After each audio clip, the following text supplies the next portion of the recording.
Hey everybody, it's Lindsay J back with another video, and today I am so excited because it is a podcast episode. But I just wanted to come on here and apologize for not releasing an episode last week. It was July 4th, and also I got sick, so I wasn't really able to edit and do all of that. But it's all good. We're back. So let's get straight on into today's episode. Dear Diary, there's a difference between men who lift weights and men who lift legacies. And I'm starting to think most of them don't even know there is a difference. Lately, everywhere I look, I see this new wave of self-improvement, but it's all aesthetic. It's gym time, flexing in front of mirrors, meal prep, rise and grind culture, a whole generation of men obsessed with discipline and dopamine, but not reflection, not healing, not building anything that actually lasts. They chase six-packs, but not emotional accountability. They practice loyalty to their gym partners, but can't be consistent with the women who care about them. They learn how to cold plunge, but not how to communicate. And they wear that as a badge of honor. Like isolation is a power. Like emotional detachment is the goal. But the men who are actually building something, they're quiet. They're strategic. They're investing, marrying, creating legacies rooted in real values, not curated aesthetics. They don't need to show you they're doing the work. You feel it. They don't need a jet photo to prove their focus. They're too busy actually becoming the kind of man who deserves a life partner, not just a like. And I get it now. Broke boy energy isn't just about finances, it's about mentality. It's the energy of avoidance, of performative masculinity, of prioritizing ego over intimacy, of making time for the gym and the boys, but not for the women who believes in you. It's a deep fear of being seen without the filters and the flexing. It's choosing effort only where praise is guaranteed and accountability can't reach you. It's men who want admiration but not depth, who will show up for hustle culture but ghost when the topic is growth. It's men who think investing in crypto makes them visionaries, but investing in love makes them soft. And it's exhausting because I don't want a man who's disciplined if it only shows up in his workout plan. I want the kind of discipline that shows up in his character, and how he navigates discomfort, and how he treats people when no one's watching. So no, I'm not impressed by abs. I'm impressed by self-awareness. I'm not impressed by wealth. I'm impressed by what you do with it and who you build with. You can have ambition, goals, drive, but if you don't know how to love, how to show up, how to build legacy with someone you respect, what's the point? Because you can't build a kingdom alone. Not one that lasts. Not one that's rooted in anything real. So yeah, maybe you've built your body, but have you built your emotional literacy? Maybe your boys adore you, but can a woman trust you? Maybe you've trained yourself to endure pain, but have you trained yourself to offer safety? Broke boy energy is tired. Legacy time has entered the chat. And real men, smart men, already know the difference. XOXO, LJ. Hey. I really like that journal entry. It was fun to write.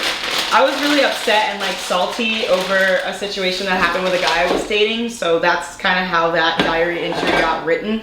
And after I wrote it, I was like, oh my god, this needs to be an entire episode on its own. So here we are, making an entire episode on its own.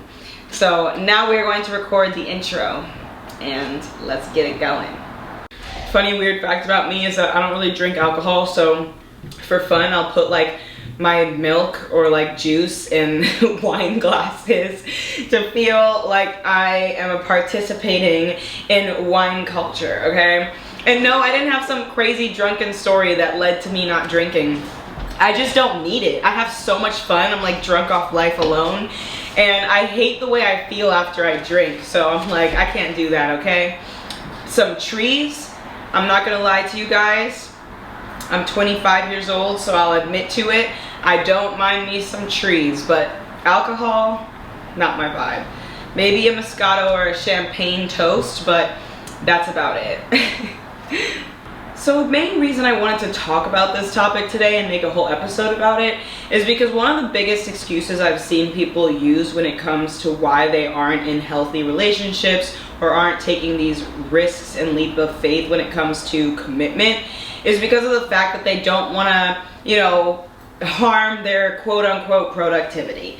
They want to act as though a relationship or romance could get in the way of their growth, of their own personal journey. So as a way to, you know, avoid the fact that they actually are just afraid of commitment and afraid of vulnerability, they convince themselves that it's because of productivity. They don't want to risk a connection that could take away from what they are building, without realizing that a healthy connection will actually help you to build the empire you're looking for quicker than how you're doing things right now on your own. So that's why we're going to be talking about that, because six-pack abs are not going to help you build a long-lasting relationship, okay?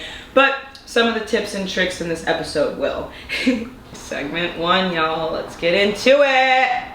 Let's get into it. I'm so happy right now too, because I made myself some double chocolate chip cookies. And so that makes filming this episode even more fun, because like, who doesn't like chocolate chip cookies and oat milk, okay? So good.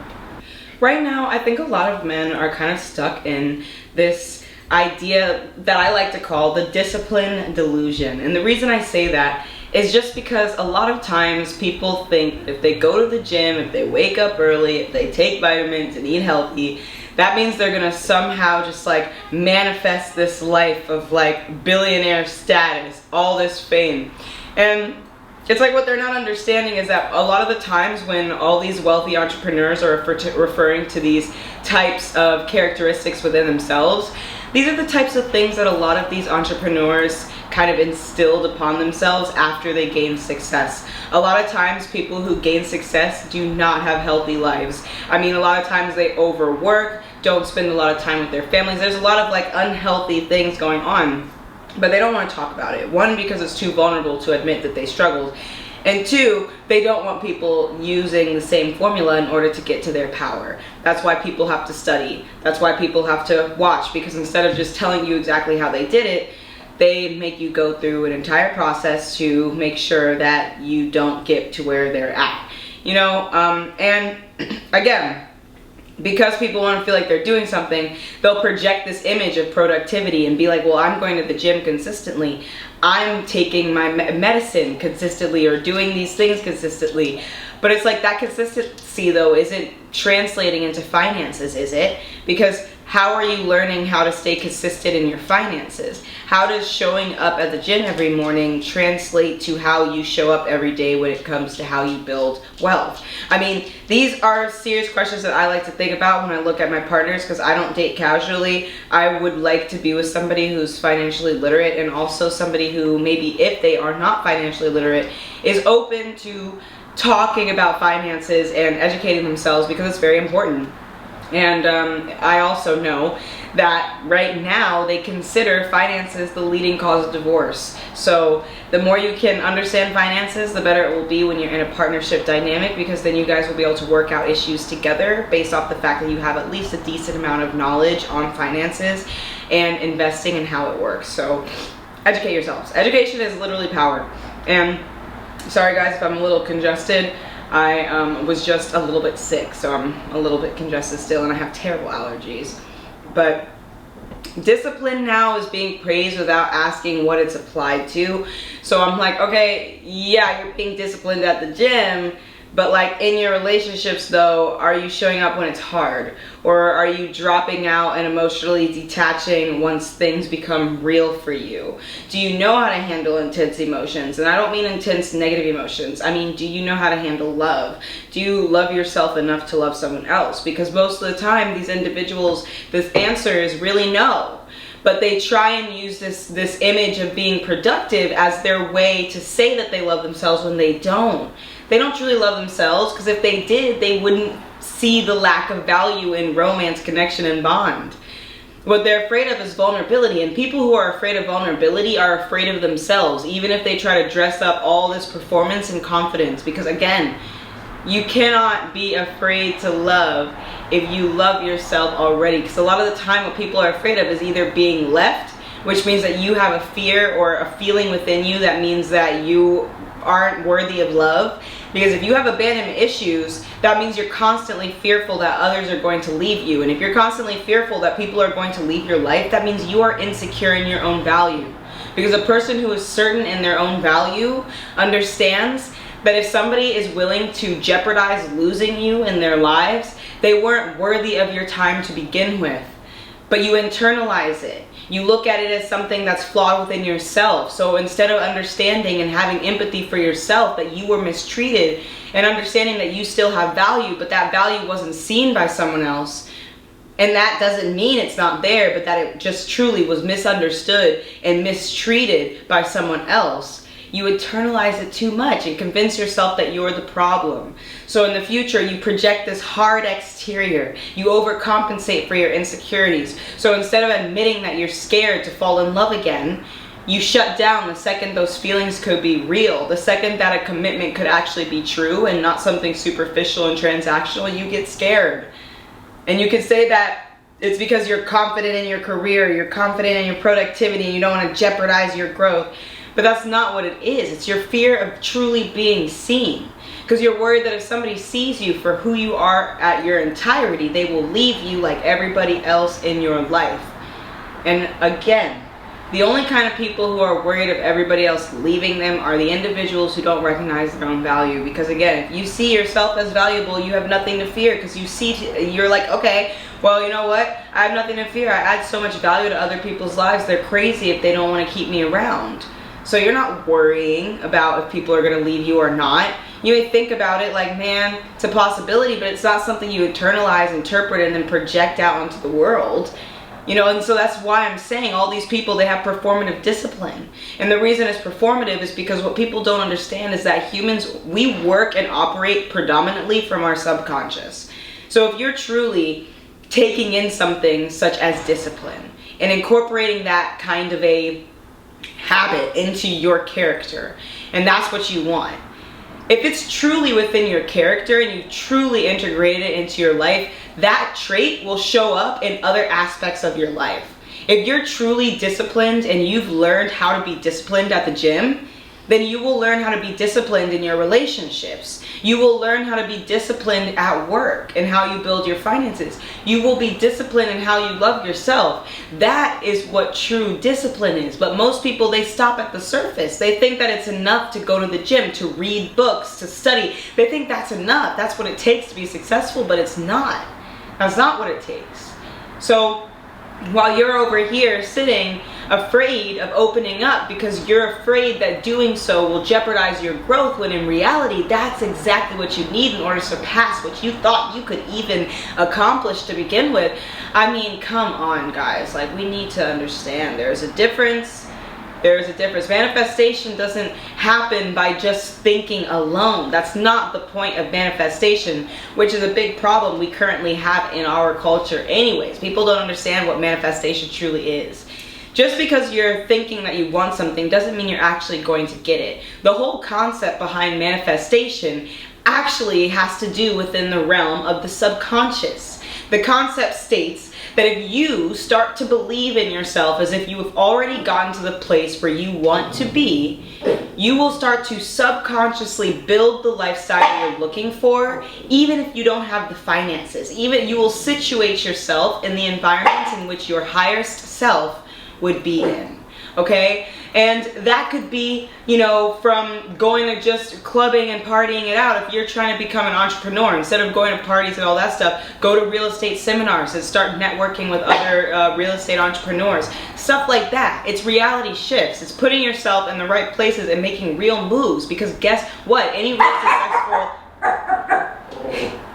Leo. So it's like any real successful individual will know that you got to be able to create connections and build rapport if you want to be successful. So while other people are waking up early and going to the gym, listening to their headphones and being to themselves, thinking that grinding alone is going to get them somewhere, you're dead wrong. You're not going to be able to get anywhere without actual support. It's just the reality. Anybody who keeps trying to tell you that is lying to you. They're trying to keep you stagnant so you can't compete with their growth. But in reality, you have to have it. That's exactly why it's so important with all types of investing. I mean, real estate is a perfect example. It's like the golden standard when it comes to building wealth. And real estate's impossible without networking. You have to talk to other people and like really be social and do all these things. That's how you negotiate. That's how you broker deals, is through relationships and building rapport with people. If you think that you going to the gym is going to be enough, you can't. That's dumb. It's not going to happen. So the whole concept of manifestation is that you try to ingrain the reality that you want so far into who you are now that it starts embedding itself into your subconscious, and then your body will start to subconsciously align itself with the life that you are envisioning. It's not just about writing things down and dreaming and wishing that things go a certain way. It goes so much deeper than that, but people have turned it into this performative thing where like they talk about how they want to manifest a thing, but it doesn't work that way. You know what I mean? Like when I say I want to like manifest a man, for example, for me, what that meant was reading books on relationships, reading books about attachment theory, understanding different love languages, learning about my own insecurities and how to deal with them, creating a life that I love for myself so I could show up as a happy partner in a partnership. I mean, I did a lot of self-growth, a lot of self-work in order to even get to this point where I'm at now, and I'm very happy where I'm at. I have a secure attachment style, which is not something a majority of people could say, so I'm very proud that I went through the healing journey and process to get to where I'm at now. And so that's why I'm always encouraging other people to do the same thing, because it's absolutely possible, you know. But manifestation goes deeper than just, you know, saying that you want something. It's so much deeper than that. You got to really embody that entire spiritual concept and turn it into a lifestyle. It's no longer I wish I were this, it's I already am that. So if I already am that, what would I be doing?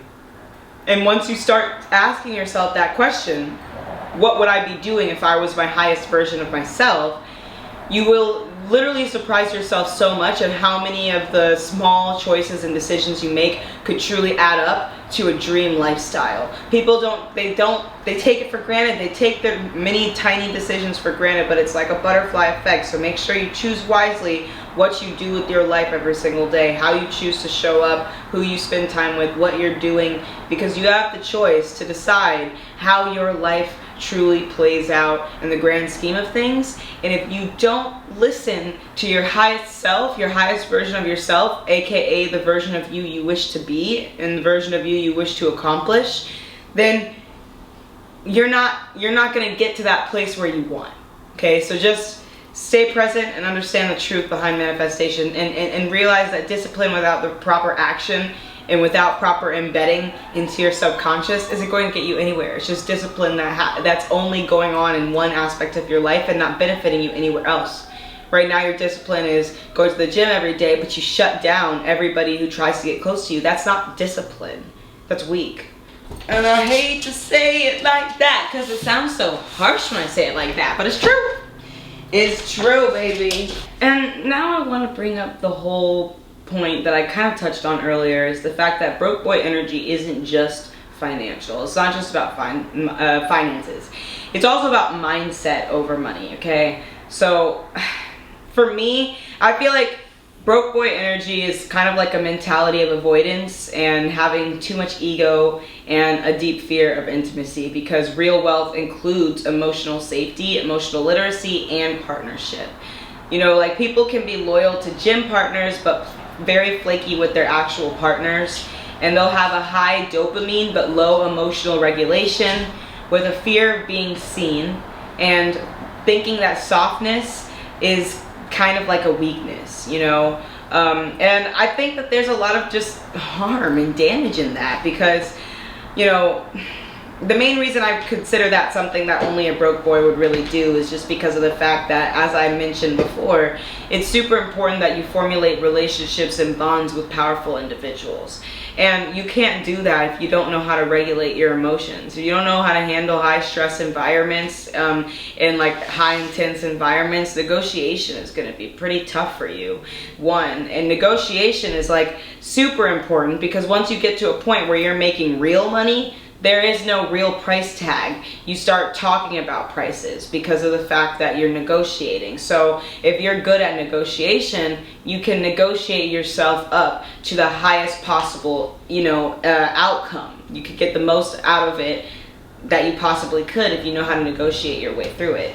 If you don't know how to negotiate, you don't know how to make relationships, build rapport, you may get paid a lot, but not possibly as much as you could have if you knew how to build rapport, build a relationship, and then negotiate in a way that, again, also builds rapport. It's something that they teach in financial literacy. Negotiation and leverage are the two terms that are probably extremely heavily talked about when it comes to financial literacy. Utilizing leverage to gain capital, specifically, because once you understand leverage, the negotiation becomes easier, because when you have a strong leverage over your opponent, essentially, or against whoever you're trying to get paid from, then what you have to offer is something that they really want, giving you the ability to charge higher and also negotiate up your prices, which is all good stuff. And this is a rule that goes across all different types of businesses. It's not limited to one form. This is just like a business model that some people even learn in school, I believe. So, I just feel like real wealth, it does include emotional safety. And I believe we can also use history to describe this, because I've talked about this in one of our older episodes as well.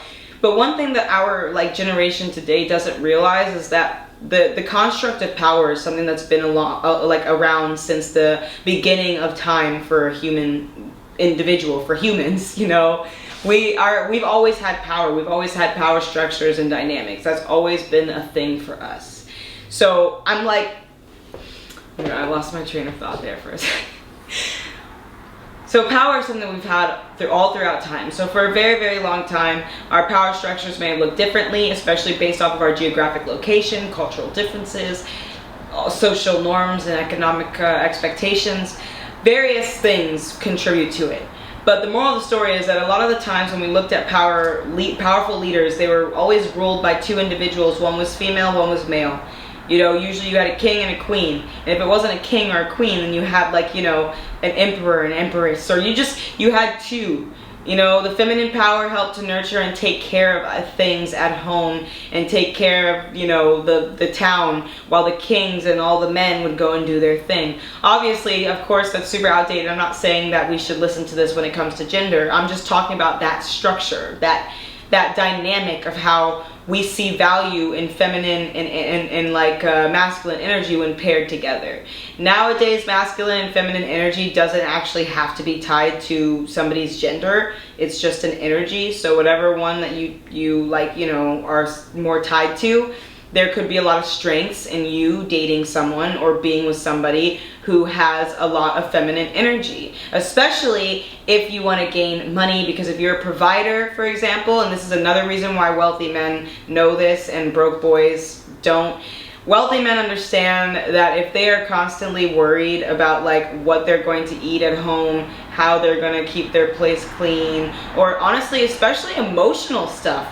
These dudes are negotiating big numbers with other men and feeling like it's not okay to talk about their feelings and emotions. They want a woman's touch. They want a woman who's going to hold them when they come home from work and be like, hey, sweetheart, everything's okay. You can complain to me and talk to me and I'll be here for you and I love you and I just want to take care of you. That's what they want, okay? That's just what they want. That's just what they want. And to me, I love being that energy. And there's so much power in it. And I think if we were to look at that, as what it really is, that means that now this dude is going to be a happy CEO. And when we're happy, we perform at our highest capacity. So it's look at two companies. Let's say there are two companies that are completely identical, right? But the only difference is one of them is a CEO that's super happy in a relationship, living his life, and then the other one is a person who is just kind of miserable on their own but still relatively successful.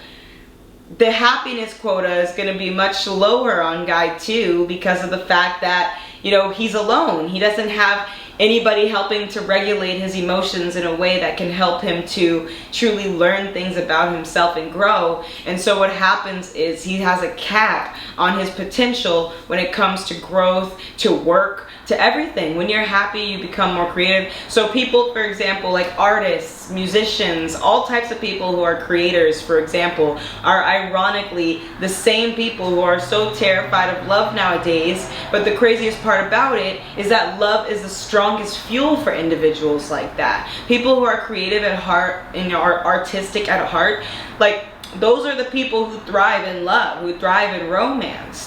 Those are the individuals who get turned on by abstract, you know. But we have gotten to this place where people are so afraid of truly being happy that any kind of taste of it comes across as a threat, because again, so many people, they've lost their value.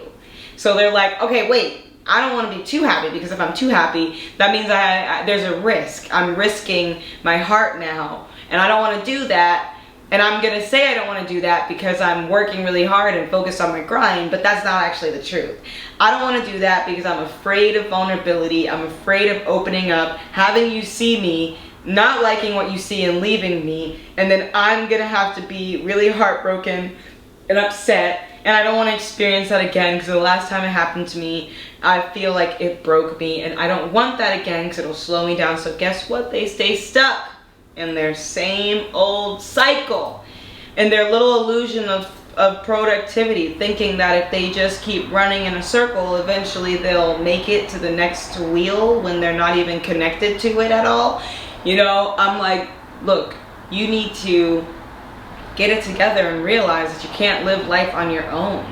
You need to need somebody. Humans were biologically designed to bond. It's something that's in our nature as a species. You can't just deny yourself that fact. You can't just be like, okay, I'm gonna just completely cancel out human interactions, cancel out love and romance. It just doesn't work that way. It can only last for so long before you start to become so miserable. I mean, seriously, guys, how can we continue to say that that is actually being productive? What are you doing? I know that you're like, okay, well, I'm also focusing on building my menu and doing all these things. But like, if you're looking for a traditional woman who doesn't mind cooking and cleaning and doing all those things, why are you doing that? Wouldn't you rather just find a loving partner who you can delegate those responsibilities onto so that you can focus on being a provider and also being taken care of? I don't understand why people see this as something that's like a dream that's unattainable. This is what we thought relationships were supposed to be. This is what they used to be until modern day era. We lost all of our capacity for empathy and compassion in so many ways, not just romantic partnerships, but even for each other in society. And so now everybody's terrified of it. They're terrified of it. They're terrified of it. It's insane. When I would go, the best dates I've ever been on were the dates that lasted too long. And the reason I say that is because I would go on these dates with certain dudes, and our conversations would be so good that we would just go on and on for hours and hours and find ways to extend the date because we just wanted to keep spending time together. But nowadays, like, people are so jaded and guarded that they don't want to give too much. Sometimes people overthink it and they're like, well, if I give too much, then blank, blank, blank. I don't think that way. I'm like, let me just do what I want in this moment because life is short. Okay? Like, people need to get that in their head. Life is too short for you to be playing around with people and yourself, man. Don't waste your time like that. Don't waste anybody's time like that. Life is way too short. Open your eyes, you know? Like, stop trying to convince yourself that you don't need anybody in order to be happy and that you can do all this alone.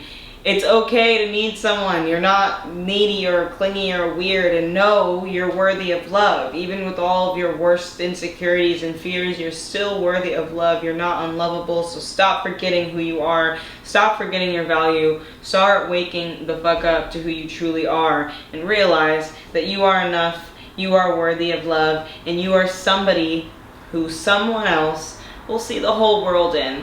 And by pushing yourself away from that love, you are self-sabotaging your own happiness and prolonging your growth along your journey, okay? So wake up, get it together. I hate that. I hate it. I need another cookie. Yo, I will say, guys, because I do these podcast episodes by myself, they can be kind of draining to film. But I really love talking about this stuff. You know, if I were to like do anything as a profession, I would be like probably like some kind of a philosophical speaker or something, like professor of philosophy, you know, something like that. And like, I think one of the things that men don't understand is like what women actually want.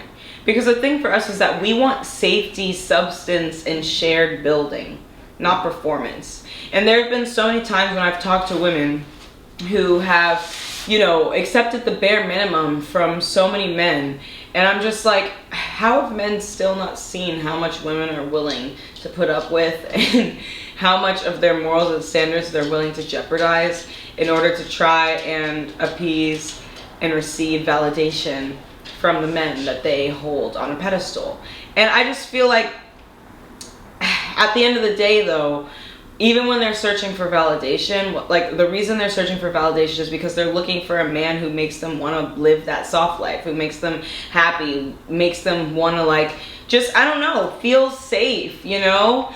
We want people that we can talk to, someone we can laugh with, somebody we can experience life with, not somebody who's gonna just go flexing a bunch of things all the time and treating us like we're just these, you know, accessories to their lives. Like, we want a real partnership, a real man. There's a big gap to what like men are being sold and what women actually value.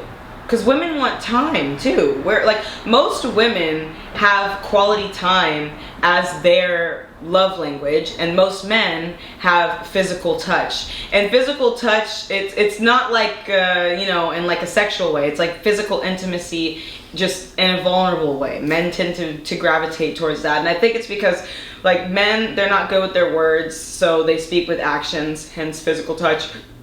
And then with women, we probably value quality time because of the fact that that's how we hang out with each other. That's what women do. And during quality time, there's a lot of conversations going on, deep talks, all types of stuff. And that is very intimidating for a lot of men if they are not all the way that good at expressing their feelings or emotions or thoughts and stresses and fears.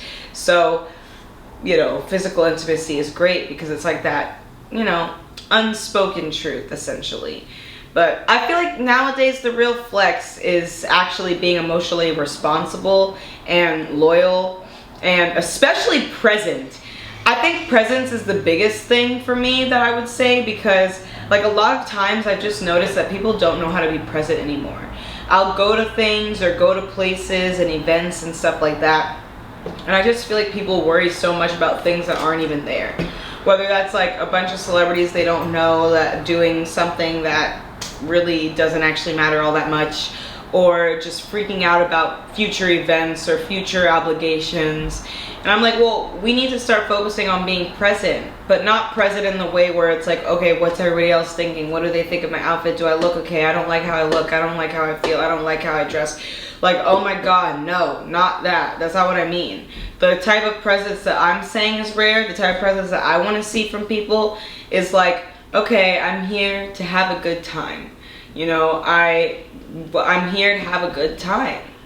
Okay, sure, maybe there's something that's not working out the way that I wanted or thought that it would, but that doesn't mean that I have to, you know, just take that in for myself, internalize it for myself, and then project it onto the rest of my experience.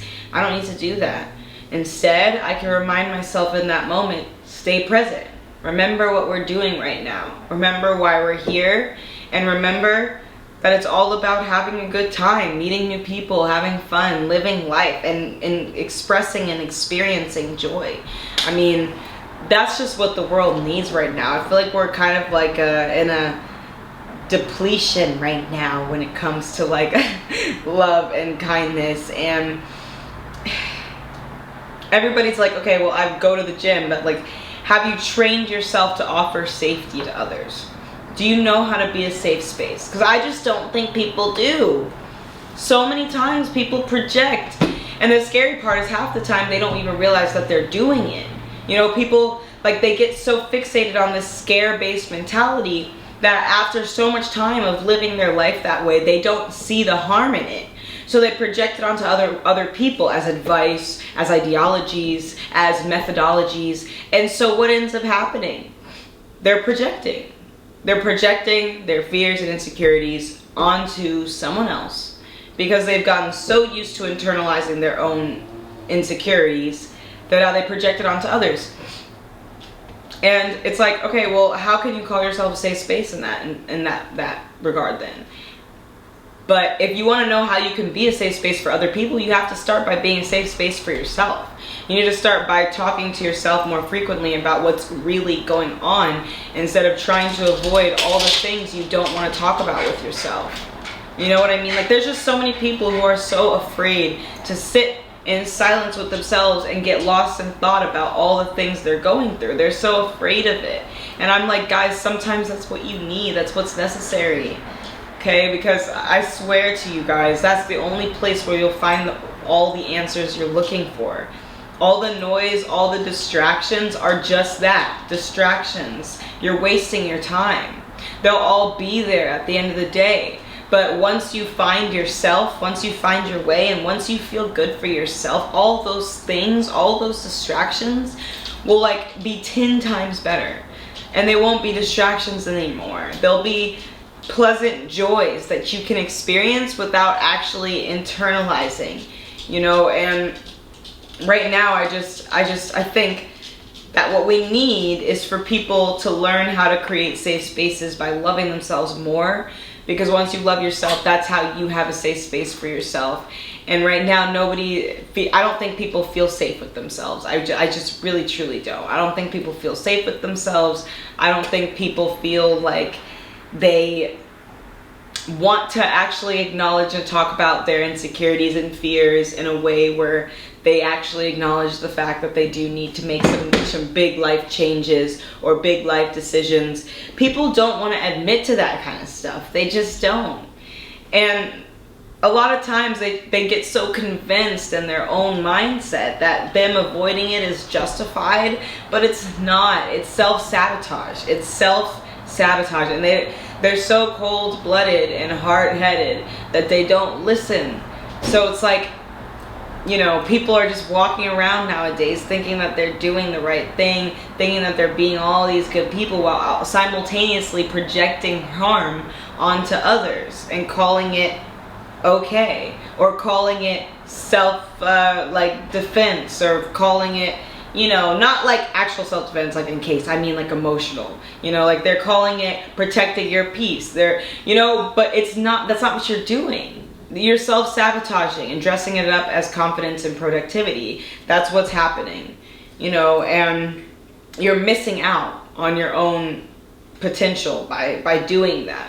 Because so many people are like, well, a relationship could slow things down, but it's like, no, if you're in a healthy relationship, and for anybody who's experienced a healthy relationship, it pushes you to grow. It doesn't slow you down or control you. It pushes you to grow and inspires you to want to do more with what you're already doing. That's what a healthy relationship looks like.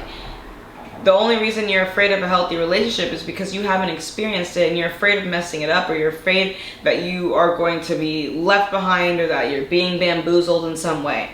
That's you, all you, your insecurities and problems. That's you self-sabotaging something that could be good for you, okay? That's point blank, simple, that's what that is. And that's why I'm like, we need to get people out of that mentality and stop acting like talking about how you're manifesting and talking about how you're going to the gym and showing up all the time for these other things that really don't actually matter towards real life. It's like, y'all, come on, wake up, wake up. So that's why I said I'm not impressed by abs, but I am impressed by self-awareness. I think a man who knows who he is, knows his flaws, knows his shit about himself is attractive. And I like men who own up to their insecurities and their flaws. And a lot of the times when a man feels safe enough to even do that, usually it's because they have like pretty much fallen in love with you, or emotionally are bonded to you in some regard. And once that's happened, yeah, you guys must be very close, which is good. that's what should happen. People should be close naturally, but too many times people push it away.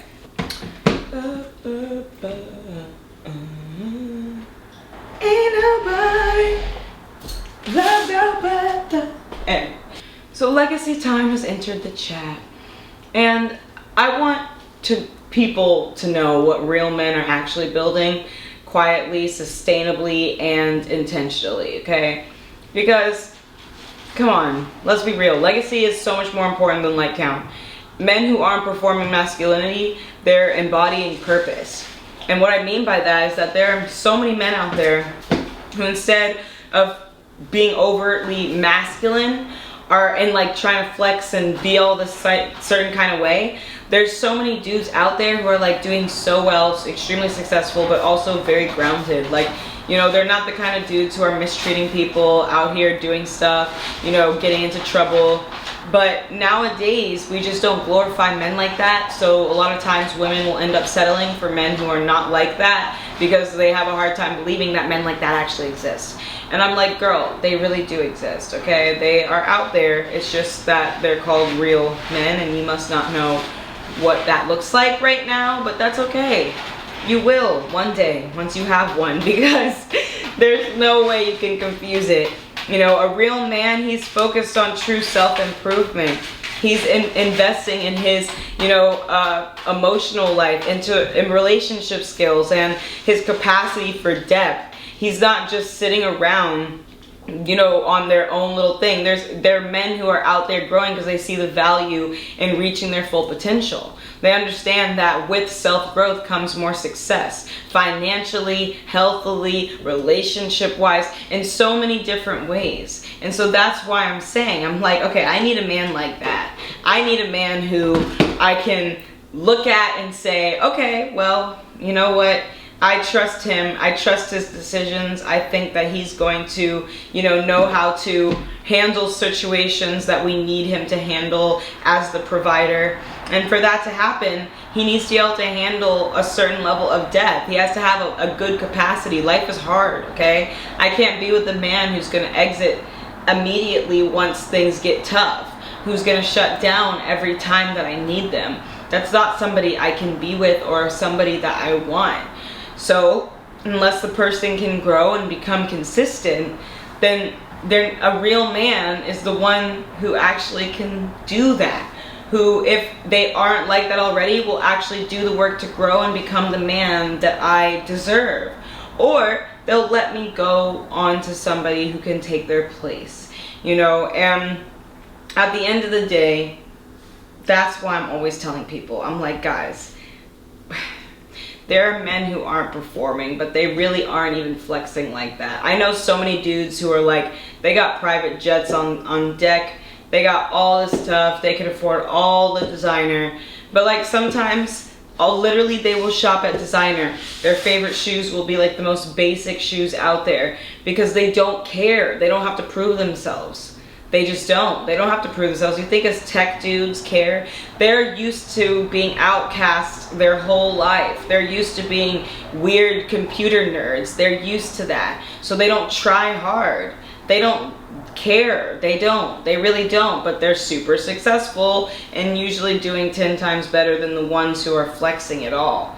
You know, I mean, again, it's like, I just can't do it. I remember I went on a date with this one dude, and it was like super funny because he was very clearly trying to like flex his watch, and I guess he thought I wouldn't notice that, but he had like the most basic outfit on and then had his diamond-studded Rolex on, and it was just such an obnoxiously ugly, large diamond-studded Rolex, okay?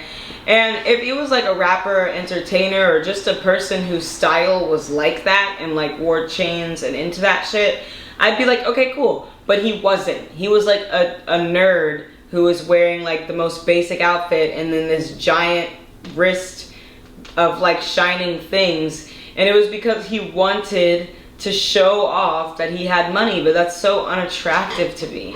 I'm like, dude, that's so gross. You came to this date with the most obnoxious watch you could have ever found, and For what? Because I'm a model and you thought like a watch would be enough for me to want to be with you?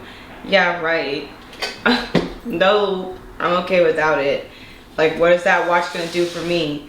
I got the iPhone. I don't need to tell the time with that. You know, I don't want a man who performs. I just want a man who takes care of it. He's like, okay, let's get it done. You need this, I got you. Because those are the men that I've dated. Those are the men that I love. Those are the men that I get and attract. They do what I want. And not in like some spoiled brat, overly entitled way, but in a way of like they really love me. So they like to go and do things that they know will make me happy. That's the best thing ever. Why would I want to settle for anything less? You know, so yeah, would I rather have like the dude who maybe doesn't have the perfect body but shows up and is really like my ride or die over the guy who has perfect chiseled abs and hits the gym every day but can't show up when it counts? Obviously, yeah, I'd rather pick the one who shows up consistently. I mean, that's just what I truly value. I'm so tired of men using that as an excuse. They're like, you know, I'm just not in the place to date because I have to focus on building what? And then how many dudes are out here trying to act like women are gold diggers? I'm like, what gold do you have for them to even be digging in? Seriously, dude. Seriously, dude. How can she be a gold digger if you have no gold? Like, what does that even, how does that even make sense? And so I just think that it's very interesting that we have this all going on and that our society right now is so cold, you know. It's just so cold, and it's so concerning sometimes because I'm just like, I don't like that. I want people to feel like they can breathe again, you know what I mean? And that's why I always say, like, there's a difference between a matchstick and a lighthouse. One burns out fast and the other guides people through storms, okay? You want a man who guides you through the storms when it's tough, because we need like emotional fluency, because that equates to life fluency. And we need men who actually grow, who learn how to apologize, who know their triggers, and who build safe emotional homes, not financial ones, you know? It's not enough to just pay for everything. I want somebody who's gonna hold me in their arms and make me feel safe at home, you know? And it's possible, but a lot of times, so many dudes, they just don't want to open up. They're so afraid of their like emotional side. They're afraid of vulnerability, and I get it. I really do. Society teaches you not to open up, all these things, but you're hurting yourself by doing this. You're hurting yourself. Love is a beautiful thing. Falling in love is a beautiful thing. And even if you're not promised that you'll be with that person forever, just the experience alone is worth it. I've gone through so many heartbreaks, but they're always worth it. I don't take back any of it. I really don't. Love is so beautiful, even if it's just for a moment. I would have loved to have lived a life full of love than one of just pure loneliness because of my own fear of losing love. Because how does that even make sense? How could you fear losing something you don't even have? How can you fear losing love when you don't even have love for yourself to begin with? How does that make sense? How can you even say that you know what you'd be losing? Because you don't know what you'd be losing. Because you haven't experienced what you think you'd be losing. And that's the other sad part, is that like, I feel like there's so many times when I just think to myself, I'm like, you don't know what you're missing out on because you've never had it. So how can you tell somebody what they're missing out on if they have no frame of reference for what that was like? How can you show somebody who's only been in toxic relationships that a healthy relationship is exactly what they need, because it'll change their life in a way that will help grow in all the ways that they say they want? I mean, how can you convince somebody of that when their whole life they were pretty much taught to believe that love isn't safe? How in the world do you teach somebody like that how to love again? I mean, it's not something you can just teach. I mean, you gotta love hard. You gotta love them hard enough for them to open up and soften up. But at the same time, they have to be willing to open up, willing to grow, willing to soften. They have to be willing, because it's not something that you can do on your own. So that's why I'm always saying it's so important that we create safe spaces for men too. Not just having them create safe spaces now. Because one of the things I'll say is that I think it should be a woman's responsibility to create the safe space that a man can use to open up and then provide a safe space in return. So what I mean by that is I think it's a woman's responsibility to kind of handle the emotional burdens of a relationship in a traditional sense. I'm traditional, so that's why I'm saying this. I'm only saying traditional. I don't think this is the best, but I'm saying if you're somebody who's traditional, this is the dynamic that I understand and like, is I would like to be the emotional bearer, the heart, the home, the love. And I want a husband who is a provider, or just a man who's a provider. You know what I mean? I need a man who's a provider. That's it. And I don't mean like just financially. I mean just somebody who's protective, who's gonna take care of me, make sure I'm safe, make sure I'm well, you know, make sure that I'm taken care of, and like, you know, looks out for my well-being, remembers the little things, makes me laugh. Like I want those little tiny things. So that's why I'm saying, I'm like, okay, I want a man like that. I don't want any difficulties, and too many people are just afraid to open up, and they're missing out. I hate it so much too, because it's ruining our dating culture now. It's ruining our dating culture now. That's the main reason I don't like it. So many people are just holding back so much, and they're just missing out. It's like literally self-sabotage. That's why I don't like that people don't recognize it, because it's self-sabotage. And then they try to convince themselves that it's not, and I'm like, guys, this is self-sabotage in a nutshell. Oh my god, I'm crashing, y'all. Crashing and burning, getting tired now. There's a lot of talking. After I record these, I literally just don't even speak for like the rest of the day.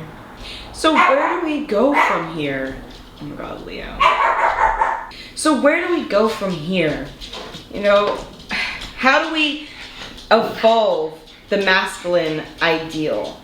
And I guess for me, I would want to evolve it by giving men more emotional intelligence, by providing them the space to feel safe expressing their emotions.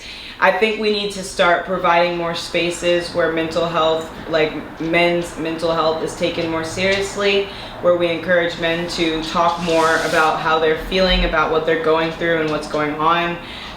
People don't talk about it enough, but like men's mental health is also extremely serious. There's a lot of issues when it comes to men and how they experience their emotions, and I don't think that we as a culture are really catering to them in the same way that we do with women. But I will say I do think men are also partially responsible for that, because you can only help so much. But a lot of men are extremely stubborn, don't want to use the resources. So we do need to understand there is a give and take here. Just give and take. But I'm not anti-discipline. I'm more pro-alignment.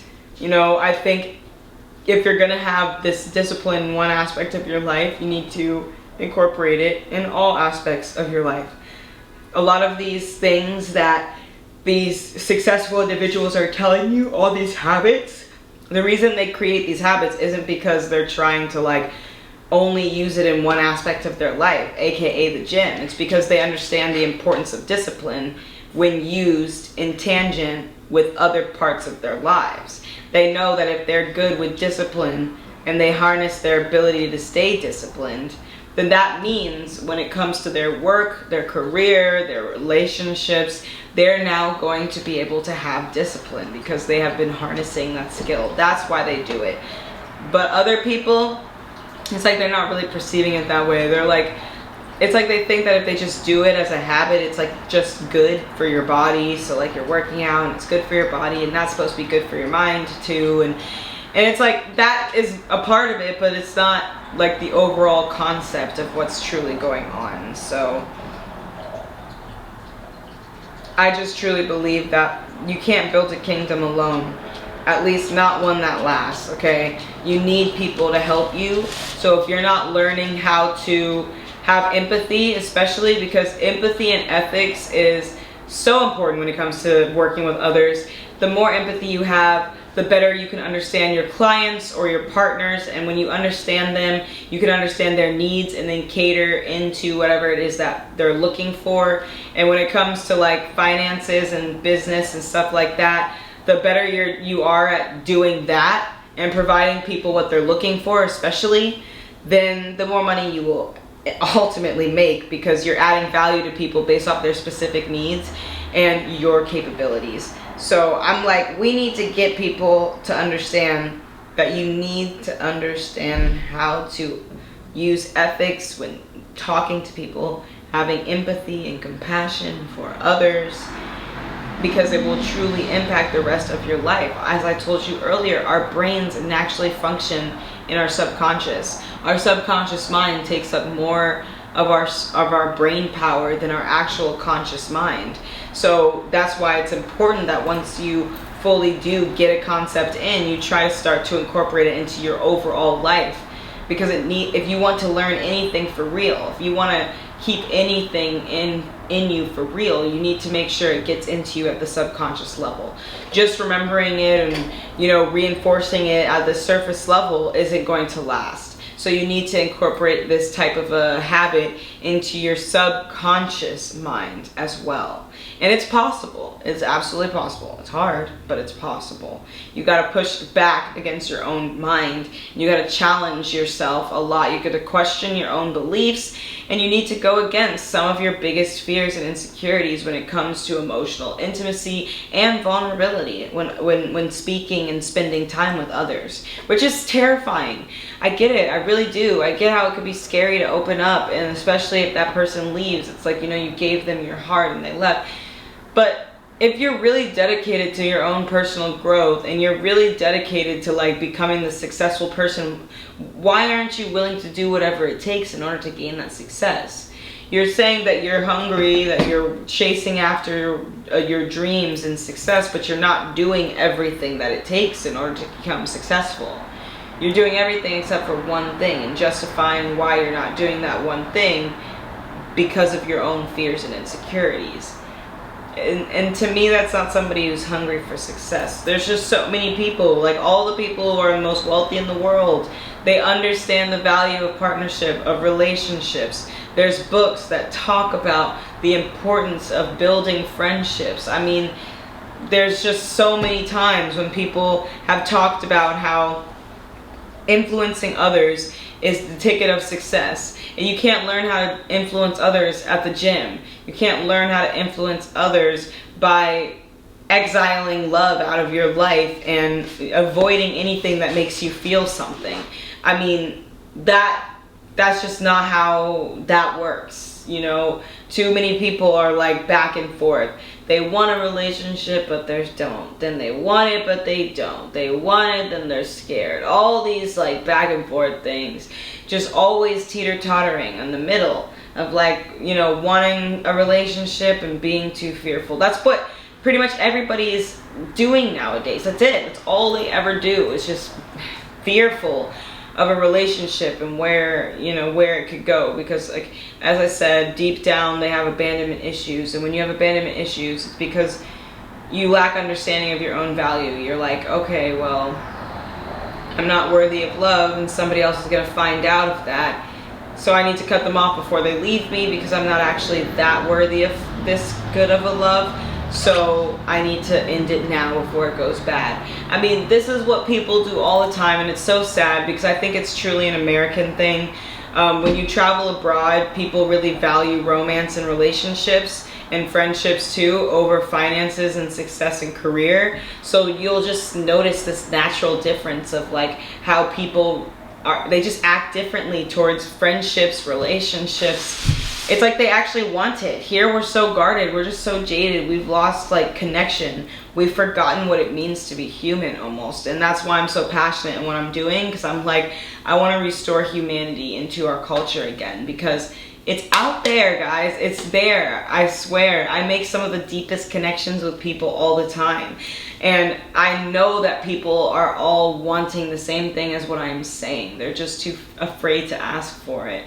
So once we start incorporating love into ourselves and we become love for ourselves, we become love for others. That's why for me, I'm like, even when my heart is broken and things don't work out the way I want, I'm never all the way broken, because I know that I am love. No matter who I go to or what I do, I am love. I create it for myself and for others. So I'll always have it, no matter who comes in or out of my life. And that gives me power and strength. So while I experience the heartbreak and I experience the pain, I don't internalize it anymore, because I understand my own value. I understand that I provide love and happiness and joy because I provide it for myself. So that's why it's important to understand your own value, guys. Okay? Understand who you are. Understand the difference between true discipline and performative culture. And challenge yourself to ingrain these manifestation beliefs and all these different beliefs that you have. Challenge yourself in putting them into your subconscious. When it comes to building the life that you want, start asking yourself questions. When it's time for you to make a decision in your life, ask yourself, what would your highest version of yourself do in this situation? And start doing things from that angle instead of where you are at right now. If you get so comfortable where you're at and start thinking that you got to start playing the game from where you're at, you're missing out on all your potential. So just skip. You don't have to play each level. Skip to level 100 and see what you can do. At least that's what I like to say. Alright, so I filmed the outro a little bit earlier than I would like. So what I'm going to do is film like a little bit of a mini outro before the outro diary entry. Like, I have the outro and I'm going to do the outro diary entry, which is what I just read. So now let's do the outro. So I want to thank you guys so much for listening all the way through to this podcast. I would love for you guys to check out one of my other episodes on Spotify, and again, you can also find this on YouTube as well if you guys want to go there too, where you can see like the extended full cut. On Spotify, it's all just the edited all the way through version of the podcast. On YouTube, you guys can actually see me. Make sure you guys let me know what you are thinking about my podcast in my Instagram, or come up to me when you see me in real life, because I always love talking to you guys. I love hearing your thoughts on things. And I just want to say thank you so very much for being a part of this journey. It means so much to me. I love you guys so very much, and I'm so excited to be hearing you guys again. Well, I guess talking to you again in our next episode next week, because every Tuesday at 6 a.m. PST, I will be here. Woo! Oh my gosh, y'all. Tiring. I'm like, I feel like I gotta take like a whole entire nap. Man. Well, thank you guys so much for being a part of this again. I love you guys so very much. Soon I will be having guests, I promise, but because of the type of stuff that I talk about, it's really important that I have the right kind of guests. I'm not looking for people who are just like popular or whatever, or close friends. Like, I want deep thinkers, people who I trust to really talk abstract and like not be. Maybe the real weight isn't in the dumbbells. It's in the silence you sit with when the room is empty and there's no one left to perform for. Maybe the real flex is choosing healing over hiding, softness over spectacle, truth over trends. We've mistaken aesthetics for evolution, mistaken visibility for value, mistaken loudness for leadership. But legacy doesn't shout. It plants, it waters, it waits. Legacy lives in how you show up when no one's clapping, in the way you hold someone's fear without trying to fix it, in the way your presence feels like peace, not pressure. Legacy is when your son grows up gentle because you finally stop pretending that real men don't cry. Legacy is when your daughter stops second guessing herself because you showed her what steady love looks like. So there's the truth. You can have ambition, goals, and drive. But if you don't know how to love, how to stay, how to see, how to feel, then all you've built is a sandcastle. Impressive, temporary, gone with the tide. The world doesn't need more sculpted bodies. It needs sculpted souls. And I'm here for the men ready to build those. XOXO, LJ. But I love you guys so very much. Thanks so much for being a part of this video with me. Let me know what you guys think of this episode in the comment section down below. And I hope you guys all have a wonderful, wonderful day or night, wherever you're at. And I will see you in the next episode. Peace on the streets.